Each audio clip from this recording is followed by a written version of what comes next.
एक गांव में एक गरीब किसान रहता था। उसका नाम रामू था। वह अपनी पत्नी सीता के साथ खेतों में मेहनत करता था, लेकिन फिर भी उनकी आर्थिक स्थिति बहुत ही कमजोर थी। उनके पास एक ही घर था, जिसमें उनके छोटे से परिवार को रहने के लिए बस इतना ही था कि वह उसमें सो सकें। रामू और सीता की सारी दिनचर्या में मेहनत करने के बावजूद वे अपने आप को समृद्ध नहीं महसूस करते थे। उनके पास खाने के लिए भी पर्याप्त नहीं था। ये स्थिति उन्हें बहुत ही चिंतित करती थी, लेकिन वे कभी हार नहीं मानते थे। एक दिन गांव में एक व्यापारी आया। उसका नाम विक्रम था। वह रामू के खेतों में खेती करते हुए उन्हें देखता है और उनकी आजीविका के लिए संघर्ष करते हुए उनके परिश्रम की प्रशंसा करता है। विक्रम ने रामू को अपने साथ अपने कारोबार में शामिल होने का प्रस्ताव दिया। रामू ने इस प्रस्ताव को स्वीकार किया और विक्रम के साथ मिलकर काम किया। धीरे धीरे उनका कारोबार बढ़ता गया और रामू की आर्थिक स्थिति मजबूत हो गई।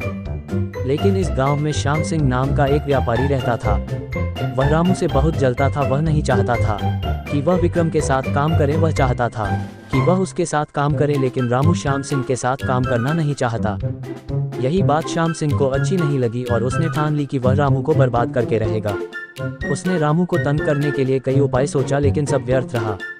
एक दिन उसने रामू को गुंडों से पिटवाने की सोची, लेकिन गांव वालों की मदद से रामू ने गुंडों को मारा और उन्हें भगा दिया और श्याम सिंह को गांव के मुखिया ने गांव से निष्कासित कर दिया। इस कहानी से हमें ये सीखने को मिलता है कि हमें दूसरों से कभी ईर्ष्या नहीं करना चाहिए और हमें मेहनत करना चाहिए।